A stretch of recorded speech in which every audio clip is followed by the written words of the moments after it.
गुंडगिरी, दडपशाही या संदर्भात म्हणजे आमदार चंद्रकांत पाटील यांच्यावर केंद्रीय राज्यमंत्री रक्षाताई यांनी सुद्धा गुंडगिरी आणि दडपशाही केल्याचा आरोप केला। त्याचबरोबर नाथाभाऊंनी सुद्धा आमदार चंद्रकांत पाटील यांच्यावर तोंड सुख या बाबतीत घेतलं। त्याच जोडीला आमदार चंद्रकांत पाटील यांनी सुद्धा या मतदारसंघातील सगळ्यात मोठा चोर कोण आहे हे सगळ्यांना माहीत आहे असे सांगून एकमेकांवर दहशतीचे आणि गुंडगिरीचे आरोप केले। तर या आरोपांकडे किंवा या निवडणुकीमध्ये या आरोपांचं महत्व म्हणून तुम्ही काय बघाल? मी शरद भाऊंना विचारतो।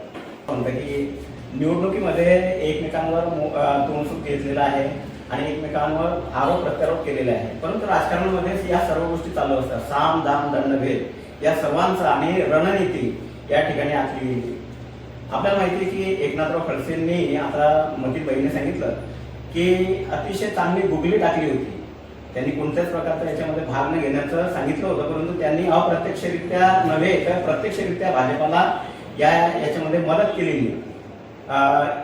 एका बाजूला रक्षा खडसे बीजेपीच्या केंद्रीय राज्यमंत्री असताना त्यांना राष्ट्रवादीचे जे ज्येष्ठ नेते आहेत एकनाथराव खडसे यांची साथ मिळाली होती आणि अशा वेळेस भूमिका बदलत निवडणुकींना भूमिका वेळोवेळी आमदार एकनाथराव खडसे यांची जी भूमिका या ठिकाणी बदलत गेलेली आहे, त्यालाच ही एकत्र असताना सुद्धा मतीबाईंनी सांगितलं की एकीकडे सर्व दोघांचा जे राजकारणाचे जे अनुभव आहे तो अनुभवाचा फायदा आता बीजेपीला होणार असं वाटत होतं, परंतु दुसरीकडे आमदार चंद्रकांत पाटील यांना राजकीय क्षेत्रातला अतिशय कमी अनुभव असताना सुद्धा त्यांनी ही खेळी चांगल्या पद्धतीने खेळली आणि एकनाथराव खडसे यांच्या गुगलीवर त्यांनी म्हणजे सिक्सर लगावला। चांगल्या पद्धतीने खेळली आणि एकनाथराव खडसे यांच्या गुगलीवर त्यांनी म्हणजे सिक्सर लगावला।